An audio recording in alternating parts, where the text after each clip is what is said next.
field school for the whole week. And then that way you get your inclusion, and and it gets them to start thinking in that path that we would really love for all of our students to go away with. Oh, that's awesome. It's important. Yeah, that would be amazing. And it's funny because I talked to Wade about it, and then I was like, oh wait, like there's so much correlation between like the ancient past and everything I'm doing.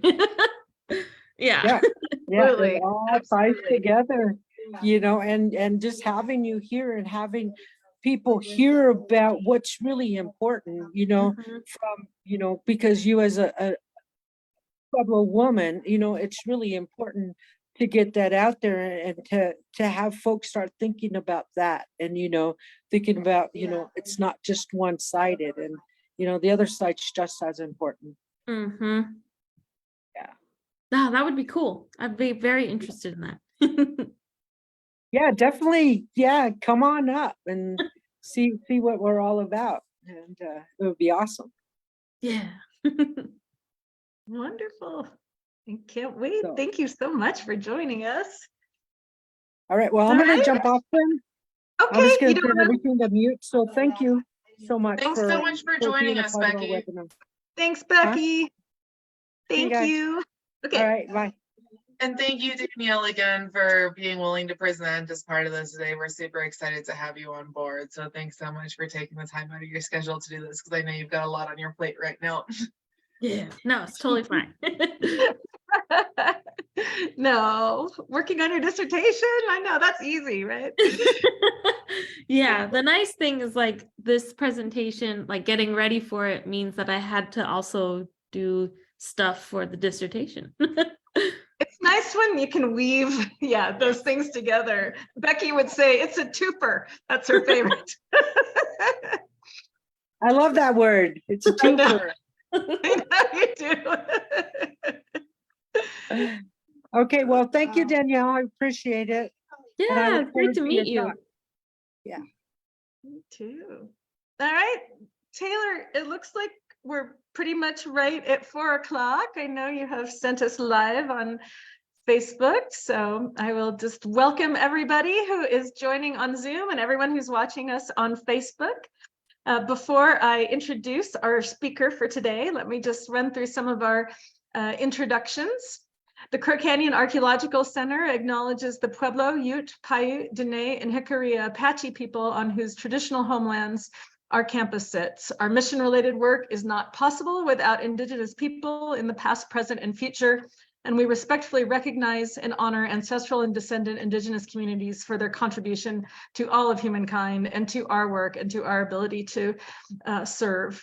Crook Canyon is grateful to all Indigenous people and supports the preservation and protection of cultural traditions, ancestral connections, and sacred lands. This is indeed our mission in the world. Crook Canyon, as we have been saying on many Thursdays, we are getting ready to celebrate 40 years of being in existence.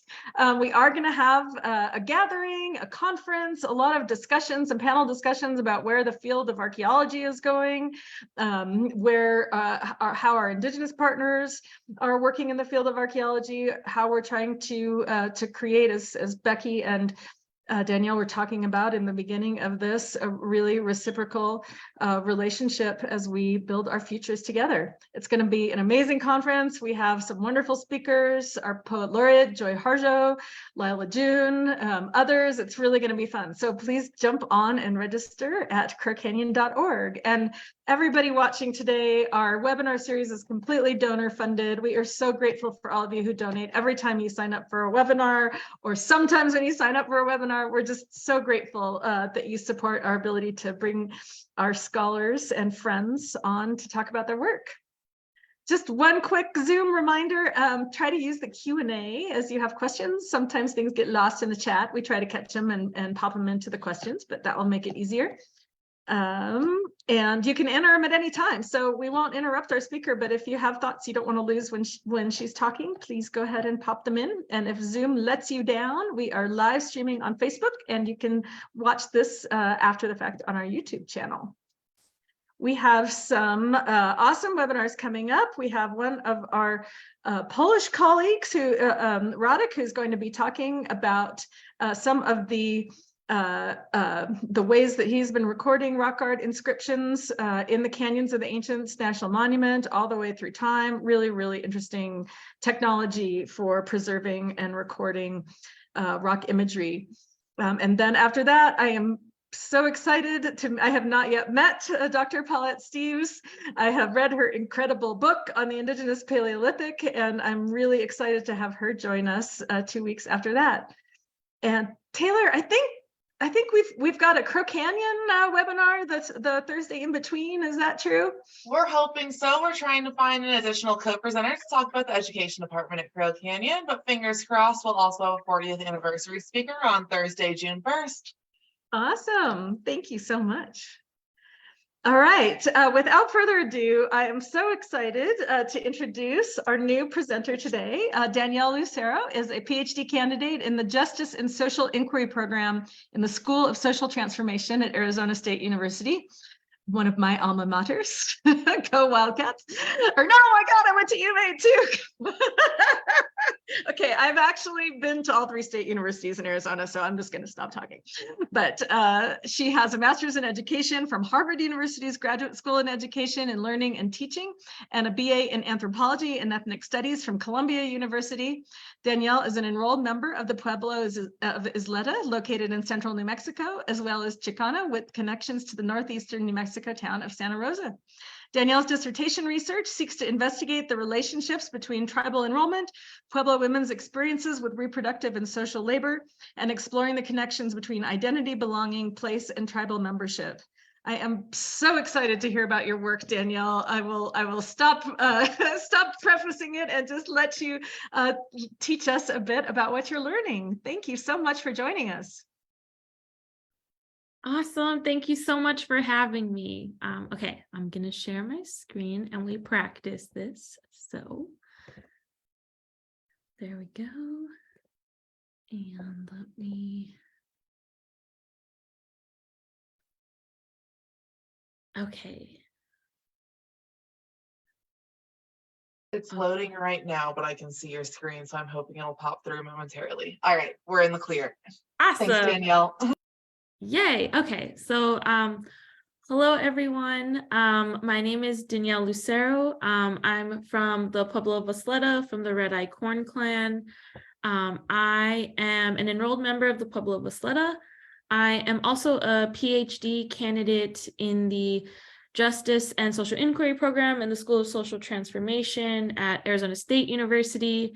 And I am in the middle of finishing my dissertation. I am actually set to defend on June 19th. So I apologize in advance if I start to go on a tangent. I'm going to do my best to not do that. I have little markers to just like focus. But that is entirely because I have so many words like floating in my head and I've been writing all day. But I'm really excited to be here. I was super excited to be asked, especially because I think for a long time, I always kind of felt like the work that I do didn't really have a strong relationship with the ancient past or archaeology. I feel like I'm a recovering anthropologist, and I'm now back to being an anthropologist in some interesting ways that I didn't anticipate, but I'm super grateful to have some really awesome mentors on how to, Indigenous anthropologist mentors.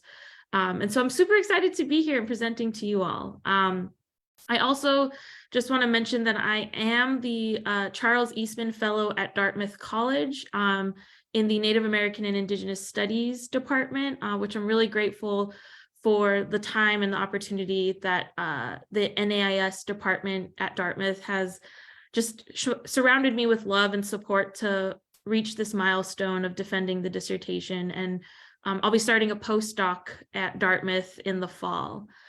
And so a little bit more about, okay, let's see, there we go.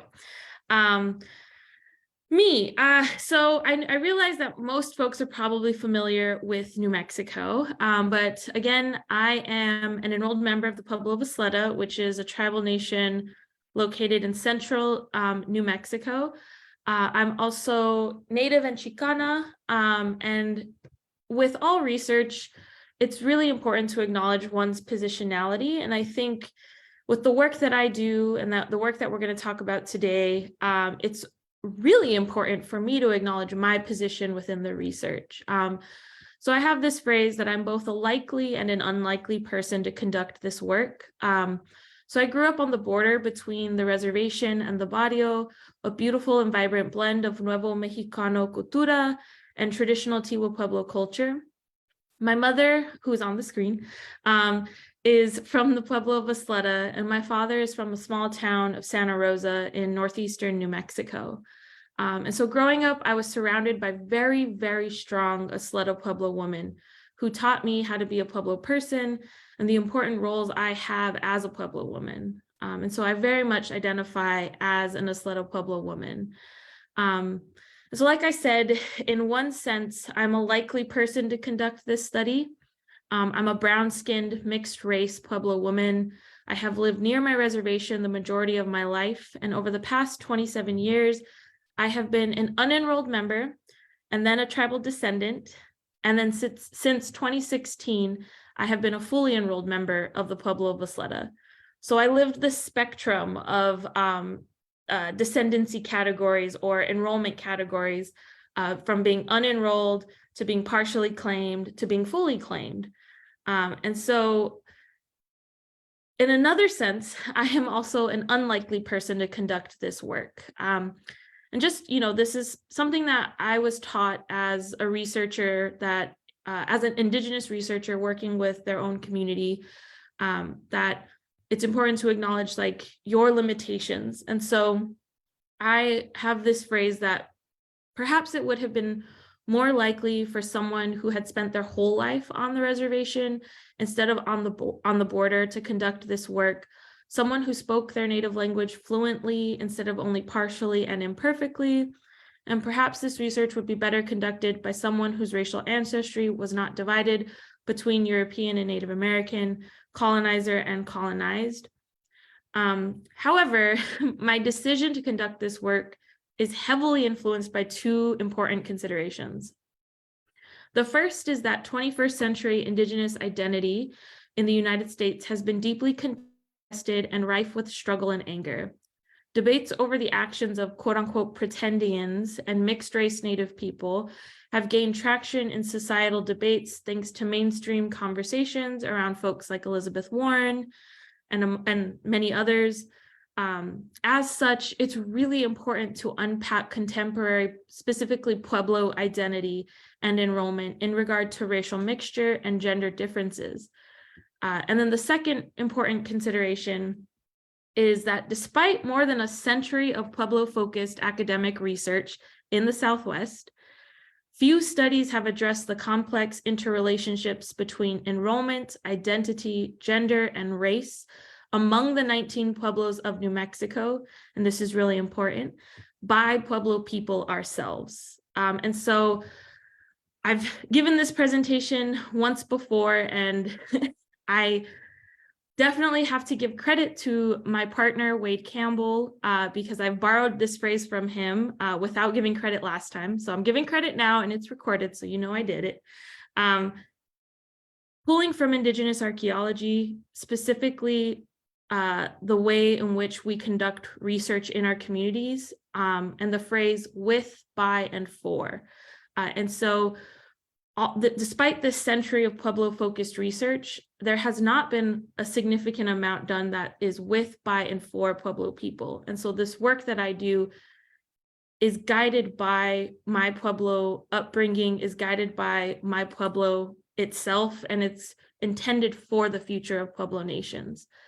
And so with that, I'm going to go ahead and get started. So I have two quotes on the screen that I have heard Indigenous women say. I wonder how many babies are born out of blood quantum as the agenda rather than love. And I want an enrolled child, so I can't leave him. And I've heard these sentiments across Indian country. This is not just Pueblos specific. And I've had friends stay in really awful relationships because they want an enrolled child. And so these are the sentiments that birthed this study. And these deeply personal decisions are what motivate this work on tribal membership and the impacts of enrollment policies and practices on Pueblo people, specifically women in New Mexico. And I get this a lot. I've had folks kind of push back on some of the framework, specifically that these are individual choices, like who someone chooses to partner with, who someone chooses to build a family with. Those are individual personal choices. And that is absolutely correct. Those are individual personal decisions. But these deeply personal decisions are significantly impacted by larger structures, and they have generational consequences.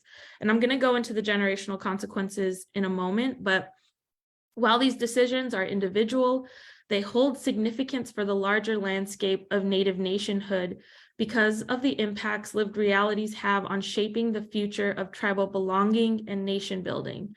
And so when folks ask me, but these are individual choices, what does that have to do with like tribal enrollment or tribal communities in general?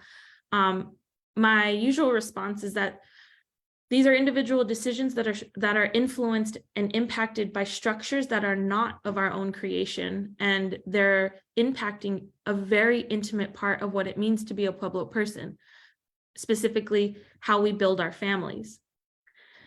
And so as I've been talking, I realize that there might not be a familiarity with what I talk or what I mean when I say tribal enrollment, or even just the phrase blood quantum. So I have a couple of definitions on the screen right now, but specifically tribal enrollment is the process through which a person attains tribal membership. So within tribal enrollment, there are tribal criteria or requirements to be an enrolled member. And I want to be very clear, I pulled the definition from the U.S. Department of the Interior, which is the federal entity that oversees all of Indian country. And this includes the Pueblos in the Southwest. That tribal enrollment criteria are set forth in tribal constitutions, articles of incorporation, or ordinances. And these requirements vary from tribe to tribe. There is no uniform tribal membership requirements that are dictated or passed down or imposed on Native communities today. That was not the case in the past. They were very much dictated and handed down through federal Indian policy beginning in 1887.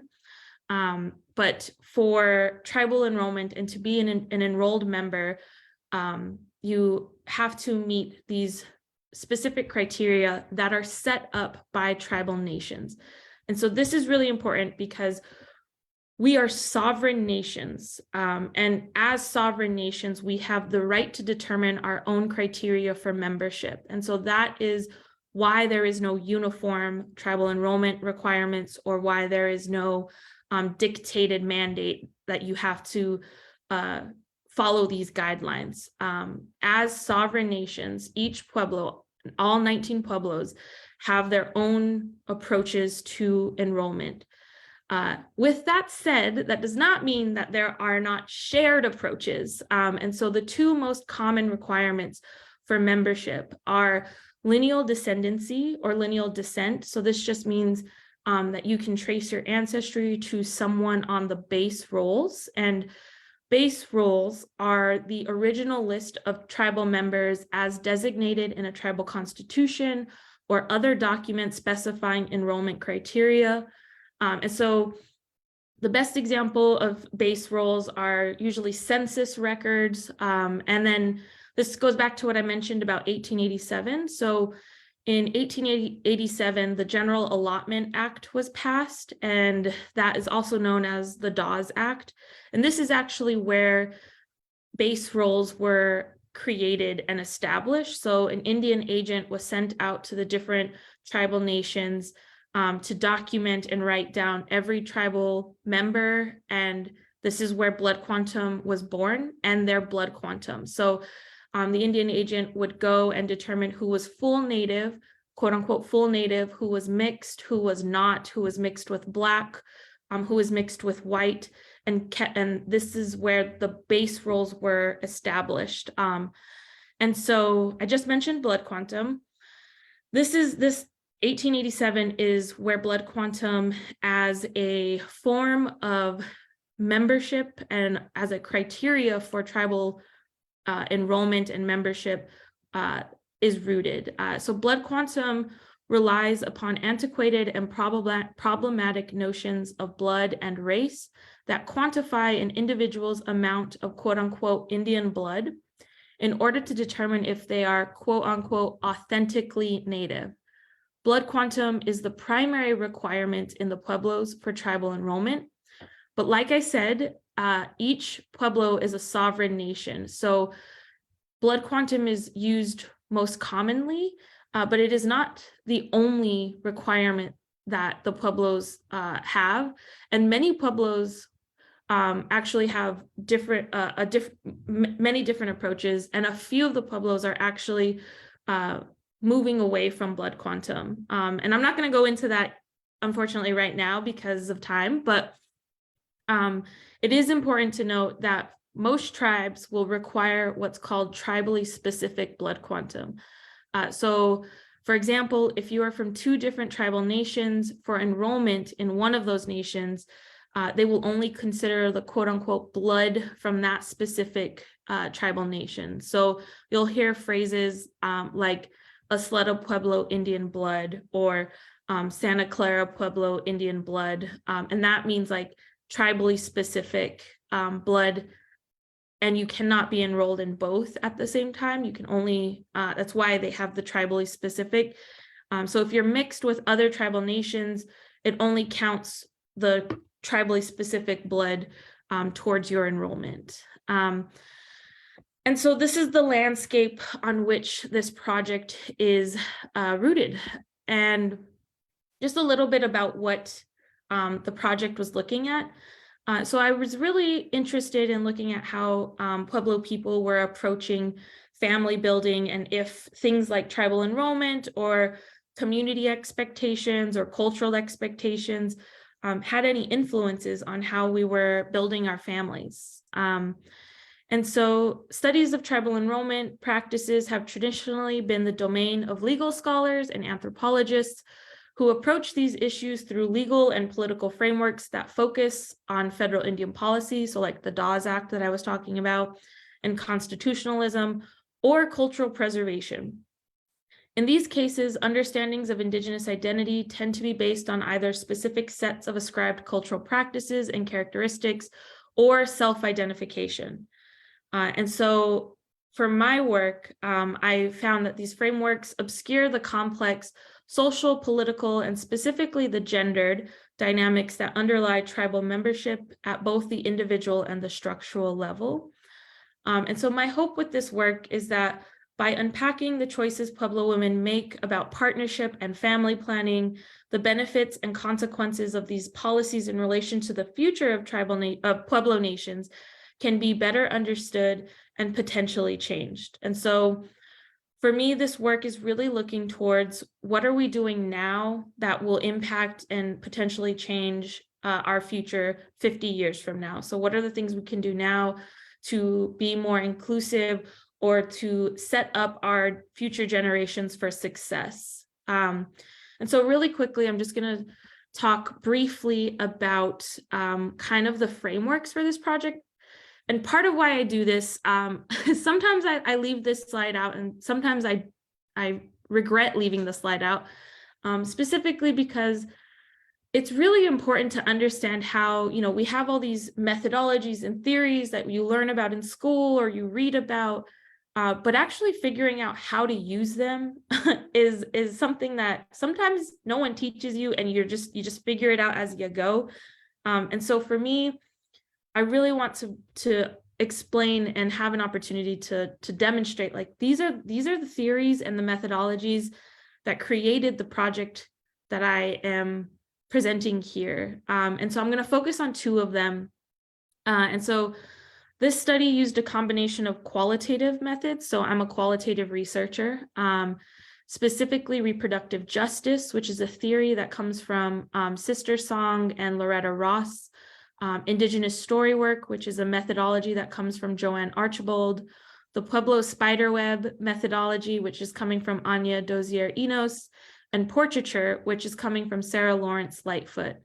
And all of these methods and theories establish stories as an intimate and influential mode of inquiry by respecting the narrative itself, valuing knowledge gained through the analytical meaning-making process, and recognizing the relationship and connections between storyteller and listener. And so for each of these, story is a valid form of inquiry. And that was something that was really important to me as I embarked on a qualitative project where I was talking to people about their dating life, about how they chose to start a family, about how they got married, got divorced, and then had kids. And those stories, I wanted to do them justice. And so these frameworks created a way for me to honor their stories without without taking the human out of their stories, which sometimes can happen in academia.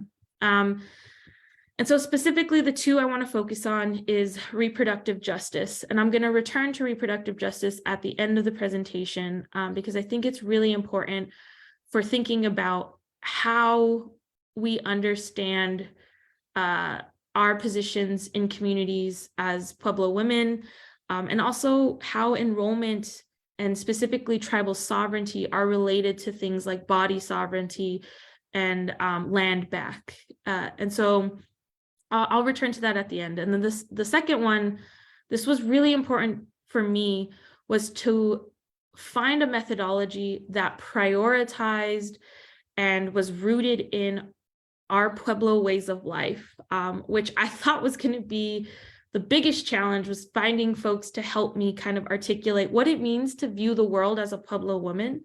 And I'm so grateful to have found Anya Dozier Enos, who's a Santa Clara Pueblo scholar, and her work on the multidimensional approaches to experience and meaning making in Pueblo communities. And she uses the visual of a spider web to articulate this. And for me, I read her work and realized that I come from such strong researchers. Like my ancestors, to have us survive and live into the 21st century, into 2023, like my ancestors had to be damn good researchers. And so reading her work reminded me that as I'm pursuing a PhD and I'm pursuing a career in research, that I'm continuing that legacy of excellence in research, because my ancestors could not have been better researchers. We wouldn't be here if they weren't really good at it. And so using the Pueblo spider web set forth by Dozier Enos really helped me to articulate the messiness of research, which was something that I didn't know going in. And so she uses the image of a spider web to build a web of connectivity that is inherently messy and it is an inherently messy and non-linear process. And it requires the researcher to think through gathering information, how relationships and concepts interrelate, and then how those ideas are shared and used. And it means going back and forth between how you gather information, how you analyze, how you present, how you use the findings, with the goal always of benefiting Pueblo communities. And so those are the two, reproductive justice and the Pueblo spiderweb, that guide the work that I do. And I'm going to talk briefly. These are the two questions that guided the interviews, that guided the analysis. So specifically, how do Pueblo women in New Mexico navigate tribal enrollment policies and their effects on their political, social, cultural, and reproductive labor? And how do tribal enrollment policies and practices impact dating, marriage, family planning, and reproductive decisions within Pueblo communities? And so those are the two guiding research questions. And everyone loves this slide. What did I do? So I conducted 96 virtual interviews. So I interviewed 24 people 4 times for roughly 2 to 3 hours. We aimed, like, I capped it at 2, and then we usually ended up being like, whoa, it's been 3 hours, we should probably stop. And the biggest reason for this, and I've had folks ask me, like, why so many interviews with each person? And the simplest answer is, I know my ancestors were incredible researchers, but research still feels so very extractive. And even when you build in reciprocity, you build in moments of giving back, moments where you are collaborating, it still feels like you are taking, because you are taking.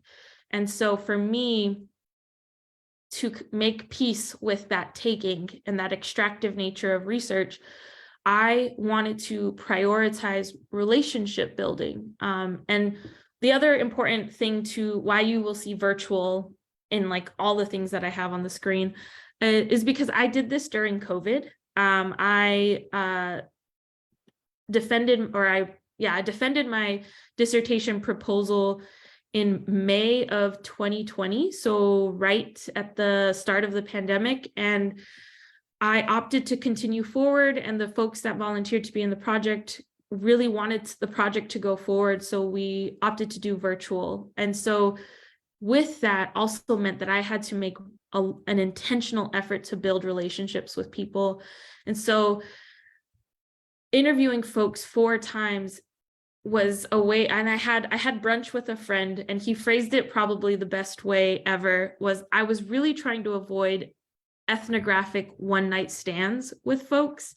I wanted to make sure that I was building in reciprocity, relationality in my interviews with people. And so if I only did 1 or 2 interviews with each person, it felt absolutely disingenuous, and asking people about their most intimate, situations of dating and sexual relations and having children and building families, like, I could not do that in 1 or 2 interviews. I couldn't even really do it in 4, but we had to, I really want to be done with the degree, so we limit it to 4.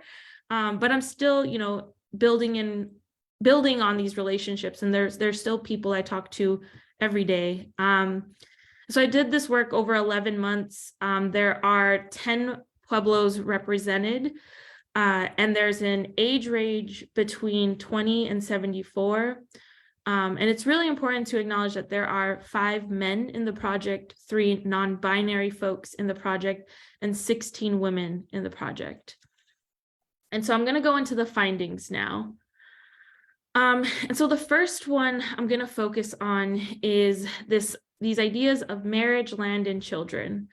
And so this is actually where the title of the talk today comes from. There's more at stake than just my love life. And so on the screen, you'll see I have a quote from a participant who said, "I know it's my responsibility to have a kid with someone from Acoma.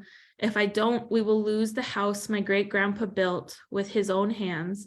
I'm the only grandchild, and I'm at the minimum blood quantum. So I've had to think about who I will marry since I was 6 years old."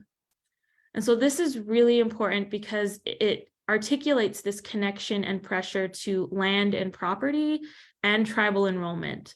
And so in many of the Pueblos, land can only be passed to other enrolled tribal members. And so for families that are marrying out or marrying other Pueblos, this becomes a deeply complicated and political matter in terms of who is going to continue to hold the village house in their name, who is going to continue to be able to hold our agricultural land in their name.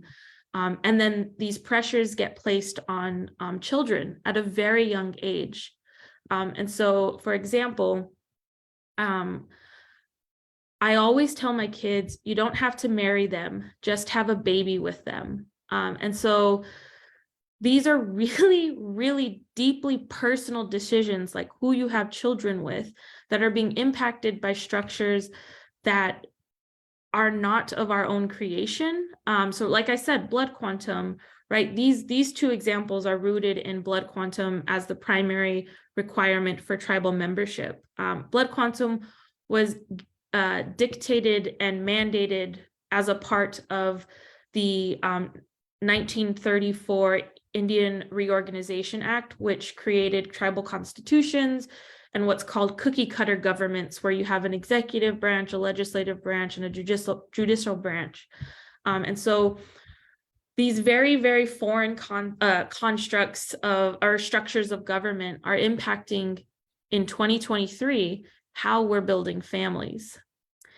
And I'm gonna really focus on two of these just for the sake of time, but I will also probably touch on the bottom two. But we have this thing that I'm just talking about, blood quantum, and the legacy of paper is profound and deeply felt. And this goes back to what I mentioned at the beginning with the generational impacts of blood quantum and tribal enrollment. And so I'll read this quote from a participant. So I was looking at my tribal ID and I was like, I knew I didn't have a dad, but I didn't think it would affect my tribal enrollment. And I only had 1/2 Zuni. I remember looking at that and I'm like, damn, am I not enough to be full Pueblo here? I remember feeling so embarrassed because I knew that for my whole life, my dad wasn't there, but I knew I had this loving family that supported me 100%. If my dad's family wasn't there, other people stepped up in return. I just remember thinking, damn, I'm only half. So if I ever find my dad, will I be full Zuni? Is that when I can see 4/4 like full blood? And this quote is really powerful because it articulates this generational impact of paternity and birth certificates and certificate of degrees of Indian blood in something as simple as feeling a sense of belonging to your community. And so I think for Elle in this example, her dad never signed her birth certificate. And so that meant that her tribal enrollment office could, like, their hands were tied. Everyone in the community kind of knew who her dad was, but they could not like legally put her down as 4/4 Zuni Pueblo. So for her, she was put down as 1/2 Zuni and 1/2 unknown. And when we had our interviews, we talked a lot about what this meant for her kids. Even though she's recognized and knows that, or she's recognized in the community, not formally in the form of enrollment, but recognized in the community as being, full Zuni. She had this really great quote where she's like, I breathe, I eat, and I sleep Zuni. But she's only documented as half. And that means her children, if she marries someone outside or has children with someone outside of Zuni, will only be 1/4 on paper. And so this is that legacy of blood and paper that holds very serious generational impacts for the future of tribal nations, and specifically Pueblo nations. And so the other component, and this one I'll talk briefly about, but I'm not going to go into too much detail because if I did, we would be here for like 2 hours. Sorry, excuse me. The gendered expectations in specifically family planning and tribal enrollment are incredibly felt. And so this kind of relates back to the first point, the first finding, which is on marriage, land, and children, that women specific, and in some of the Pueblos, land is passed down only through the women. And so women feel this immense pressure to have children that are enrollable for land and property purposes. And they face what I would argue are material consequences when they choose to partner outside of their community. And so in some Pueblos, there is an actual forfeiting of their enrollment status. So they forfeit their tribal membership in their community if they marry someone from outside, or there are changes in their responsibilities and inclusion. And so I have this quote, which is, "It's all through the mom, because they say you raise your women to stay in your area to raise families, but for the men, if you have boys, you raise them for another family, be it an in-law or another family, so they're not here. For example, like the land, it all gets passed down through the women. So women have a really big role raising children, bearing children, passing on those really embedded ideologies of Pueblo people. But I guess men can be seen as dispensable in a way because they leave or they're sent off to war, sent off to different families. But if anything were needed, the women will be here, and if needed, would be there to repopulate the village." And so this kind of speaks to the incredible expectations that are placed on Pueblo women and how strong, generationally strong Pueblo women are. At the same time, like I was saying, there are material consequences. And so the quote on the screen, my family would say things like, "Go ahead and date them, just don't end up with them," meaning don't get pregnant or marry them. And this is because of those material consequences of what happens if you do end up marrying or having a child with someone that's not in your Pueblo or not from your Pueblo. And lastly, I'm going to talk a little bit about protocol, permission, accountability, and responsibility. And these are the things that I found in this project as being key influences in how Pueblo people are making decisions. And this is really important when people push back on but these are individual choices, and like, it's your decision on who you want to date. And that is absolutely true. But as Pueblo people, we are taught from a very young age, actually, we're taught from when we're in the womb, that it is never about just you, the individual, that everything we do, everything we will do, and everything we think and see and do, and all these things are embedded in these themes of protocol, permission, accountability, and responsibility. We are responsible to each other, and we are responsible to the future generations. So I'm going to talk about this last one. And so I have this quote, and this is from one of the men in the project. "I can't dance or participate without asking our women. If I want to bring a partner to live with me on the res and they aren't from the Pueblo, I have to ask permission and present them before the community. We are a community of protocol, permission, and consent." So this was really important because this was coming from a younger Pueblo man that was articulating the importance of women in Pueblo communities, because a lot of times their positions within government, within social circles, or even within cultural spheres can sometimes be unacknowledged or can be under-acknowledged, honestly. And so for MT, it was really important that he shared that anything and everything we do in the Pueblo world has to be in collaboration and with permission of our women. And this is essential to for our cultural continuity, for our Pueblos to continue into the future.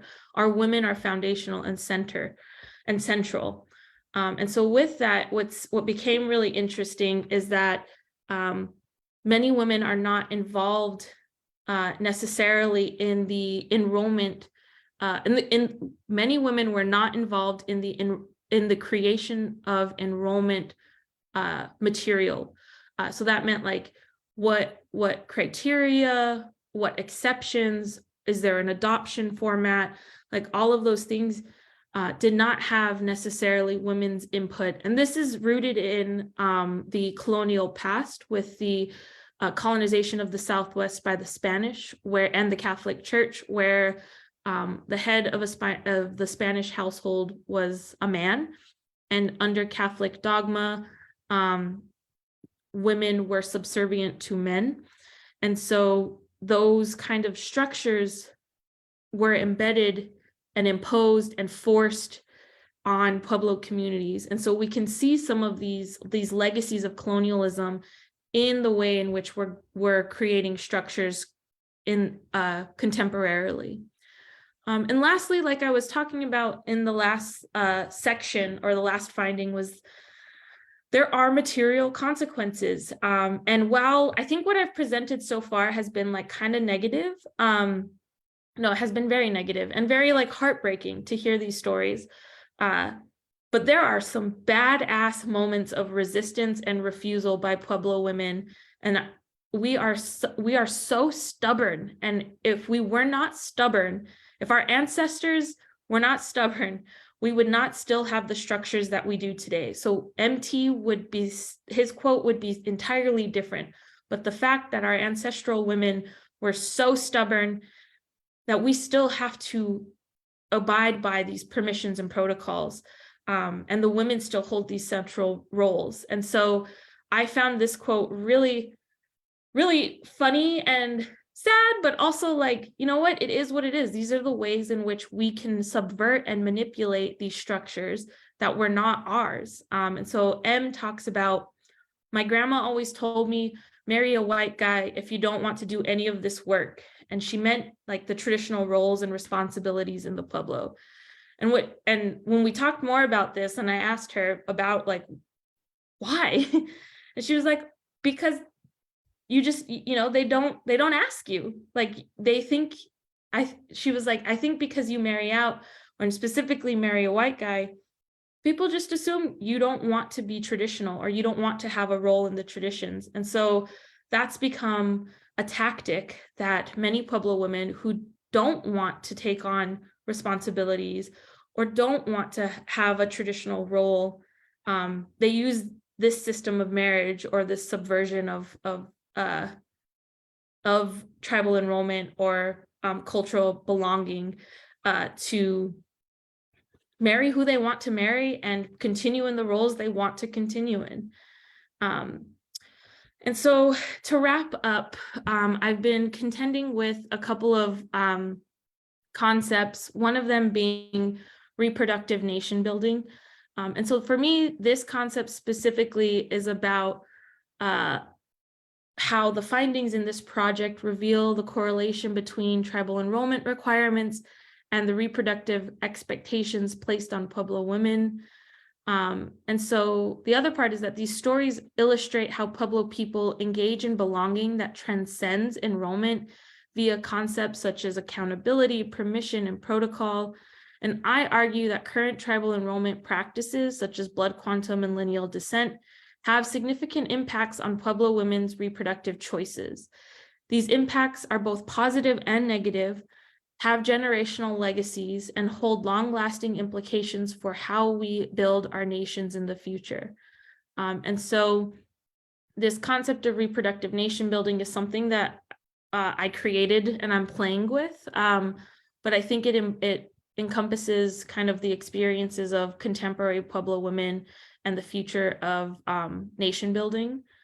And then lastly, and this is the thing that I think some people get really not offended, but feel some type of way about. But I really am making the argument that tribal enrollment is a reproductive justice issue. And reproductive justice is defined as the human right to maintain personal bodily autonomy, have children or not have children, and parent the children we have in safe and sustainable communities. And so reproductive politics in settler nations like the US are based on these gendered, sexualized, and racialized acts of oppression. And reproductive justice works to understand and eradicate these nuanced dynamics. And so for me, within this work, it's necessary to understand blood quantum and other forms of tribal enrollment that specifically were created by colonial entities or colonial bureaucracy, it's necessary to understand these enrollment practices as reproductive justice issues, because we must engage reproductive health and body sovereignty as foundational to tribal sovereignty and land back movements. These stories are imperative to the political reclamation of kinship, clanship, and other forms of belonging that have been used within Pueblo communities since time immemorial. And so this is kind of the meat of my argument, and what I hope communities and the folks that were in this project take away. And so this is really funny. I always get this, like, what are you gonna do next? I don't know. I'm defending in June. So that's what I'm focused on, but I threw some stuff on a slide. I really hope to develop some policy recommendations for Pueblos about enrollment, specifically this potential idea of separating tribal membership from qualifications for services. I'd love to do a journal article on the Spanish colonial influences on Pueblo gender and labor roles. And then I really love comic books and manga. So I would hope and one day dream of creating a comic series that explores the narrative shared about dating and marriage and what someone called plaza chair roars. So like where your chair is in the plaza, and if people move it, says something about your dating status. So things like that.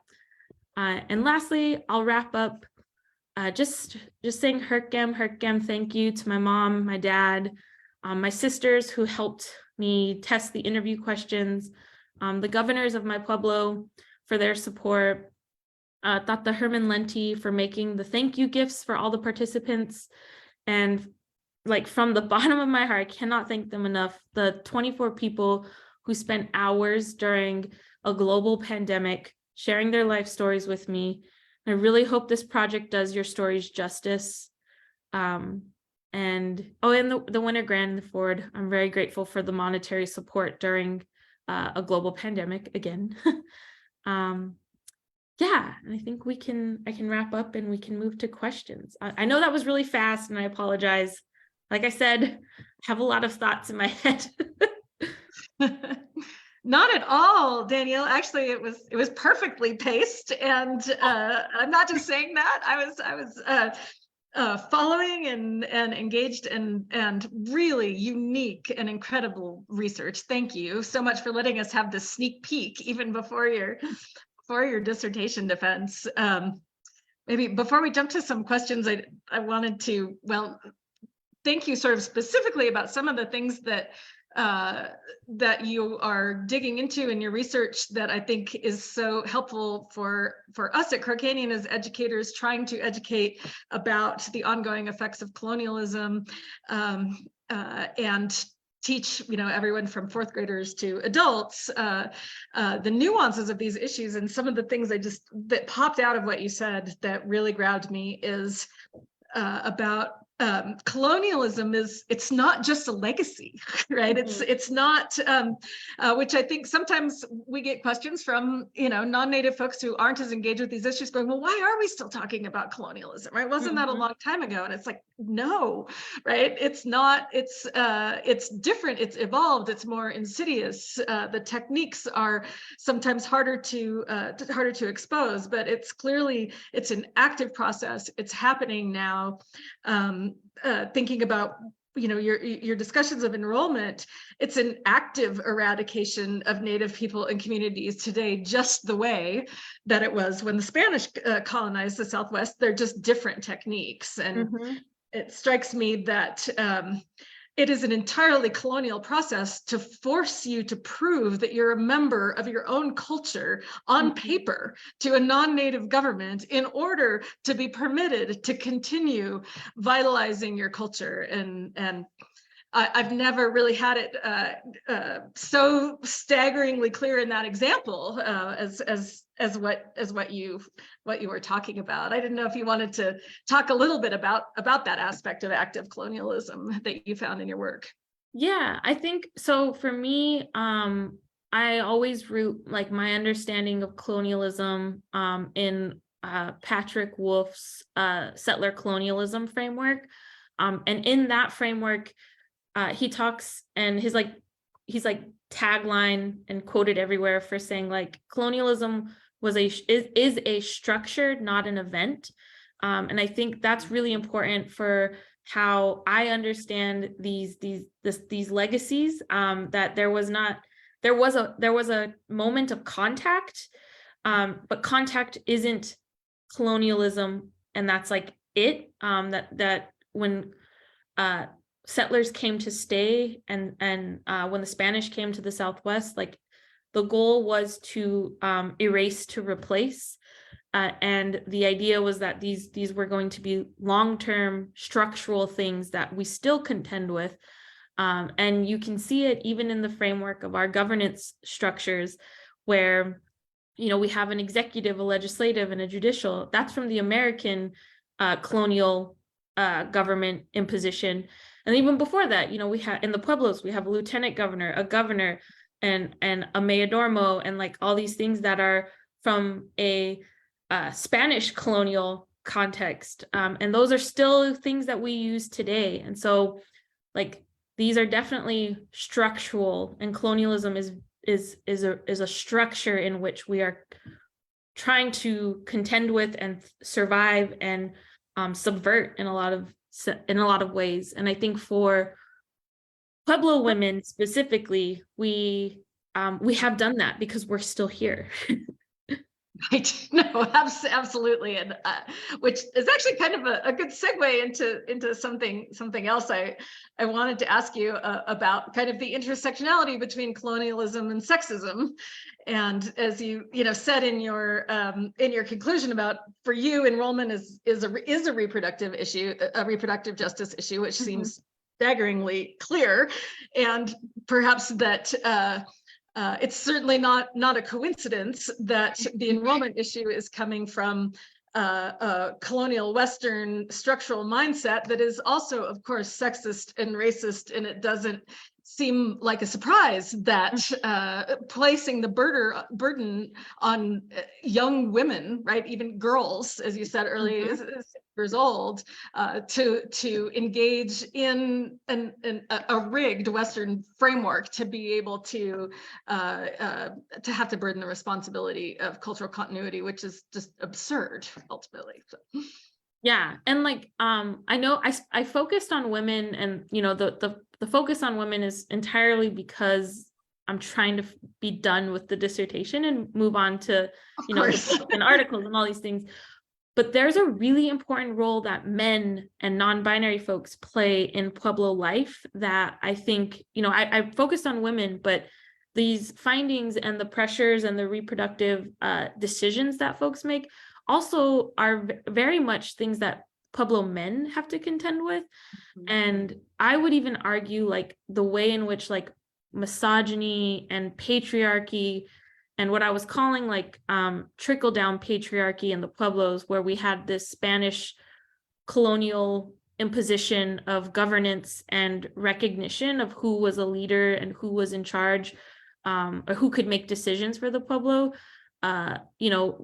under Spanish civil law and in Catholic dogma, it was men.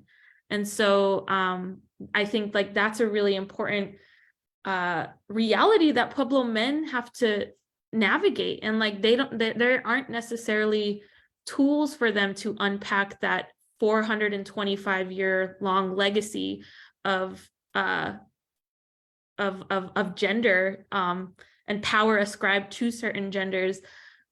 Because I think like the men in the project, they really talked about they were like, I just never thought about these questions. And I was like, how have you never thought about these? I think about them all the time. I know my friends do back home.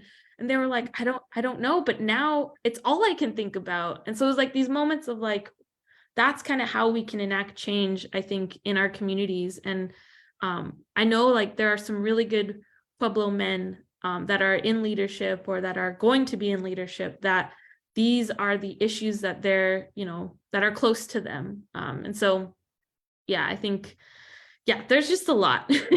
Right. No, huge.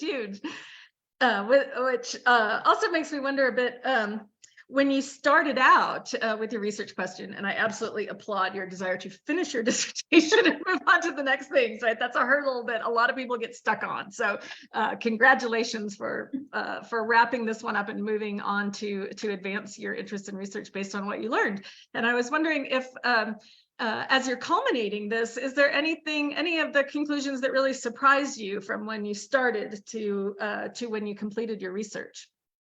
Yeah, I think the one that surprised me the most was the idea of marriage. I think, like, I had many folks in the, like, younger folks in the project, like I said, like the 20 to like 27 years of age. They were like, they felt like they had to get married, like that was an expectation, and I wasn't expecting that. And then the older folks, 60 plus, like their biggest thing was don't get married. And so it was like these two different messages.